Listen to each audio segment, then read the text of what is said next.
Good morning, friends. A couple of hours ago, I uploaded a photo of my wife and I where we were talking on WhatsApp. And there, she was showing me the parrot, our new family member that we have. Now, after I uploaded that photo, as usual, my Muslim friends started throwing abuses at me, primarily at my wife. And if you use Google Translate or some other translating website, you will see the kinds of words they were using about my wife. But most of them were telling me that they would like to rape my wife, how they were attracted by several body parts of my wife, blah blah blah blah. I mean, unutterable, disgusting words. You'll feel like throwing up if those words were meant for your wife or near ones. Whenever I upload a photo of me with any of my female family friends, including my mother, who doesn't talk to me anymore because I left Islam, even my mother is not spared. Even my mother is not spared. Why do they behave like that? Most of the words would say, I would like to rape your wife, I would like to rape your mom, I like to do this, I like to do that. And if I say, come on man, if you have problem with me, why do you bring in my wife and my mother in this? My mother doesn't even talk to me. She's your your fellow Muslim sister, and she's 70 years old. Why would you want to rape her? And they will go in detailed description how they would like to carry that out. They will take off our clothes and blah blah blah. I don't want to be so descriptive because I'm not vulgar like them. But anyway, when I ask them, they say, according to Quran, Surah Qalam, there is a verse where Allah calls those who go against Islam to be zanim. That means bastards. So they say your mother gave birth to you because she had sex either with a kafir or she had sex with a dog. So that's why you are a bastard. So your mother is a sinner. So why should she be spared? Now, when it comes to my wife, they would say,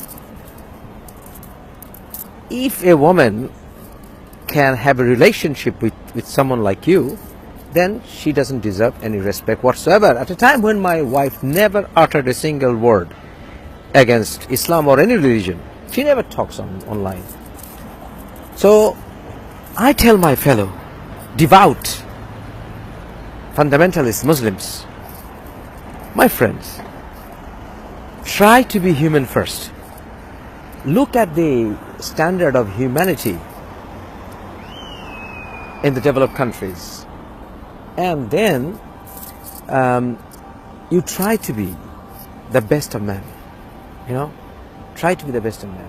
Look around you, and then be in the competition of being the best man, best human being ever. In the Quran, non-Muslims are considered the worst creatures on the face of the earth, Surah 98, verse 6 to 8. And many of these fanatic Muslims, they behave like this because they were trained that way since the very childhood. So this hate against the kuffar is there, and they keep it dormant until they get the opportunity to take it out. So whenever you see something, anybody saying against Islam or Muslim or Muhammad or whatsoever, they will start retaliating unitedly, in a united manner, like copycat behavior all over the Muslim world. Where is it coming from? Why do we see a pattern of similar behavior amongst vast majority of Muslims around the world, in every nation. They were burning effigies of Salman Rushdie. Now it's 30 years on. They're still doing it for many ex-Muslims. They're killing any ex-Muslims. Now they burned effigies of Salman Rushdie all over the world. They're killing ex-Muslims all over the world. They're persecuting Christians all over the Muslim world. They are persecuting Hindus. I mean, in Bangladesh, everywhere. Why is that? Why do we see a similar pattern of behavior? This has to come from a source, and that source is Quran. And when someone like me, I give references for everything I say when it comes to Muhammad. They may find it disgusting, because it is disgusting. When I call Muhammad a rapist, it's a disgusting thing to say, but it's true. When I say Muhammad, when they call me bastard, I say, well, I'm sorry, but Muhammad had problem with his birth as well, because Muhammad was born 2.5 years after his father's death. So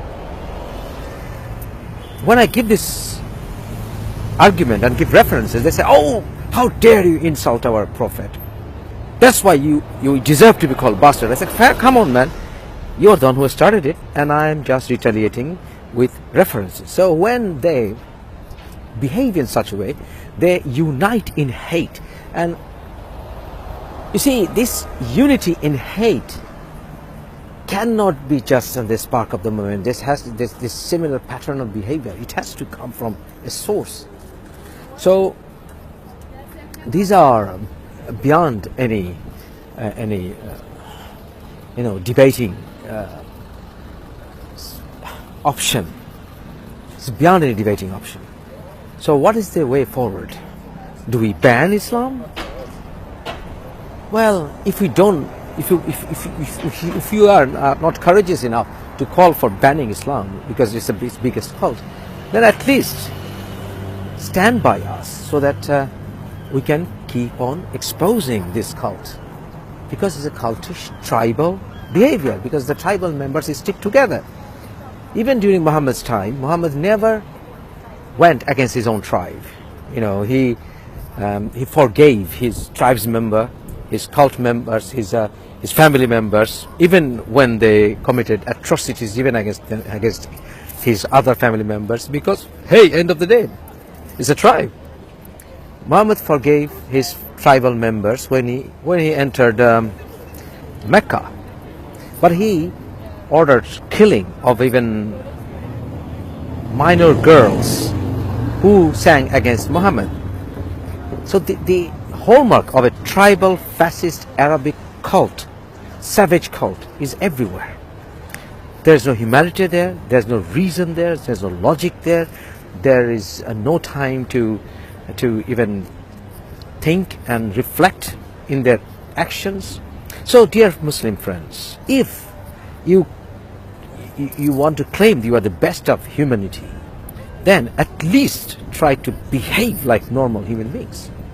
Because everybody would agree you have to watch your mouth when you're talking. You can't be filthy towards individuals, because I'm not filthy towards individuals. You're just pushing me. Since my operation, you're pushing me to be filthy back in return. If you leave filthy comments, I will respond back with equally filthy comments, because you're pushing me to my corner. Because for 2.5 years I tolerated this. There's a limit of tolerance to everything.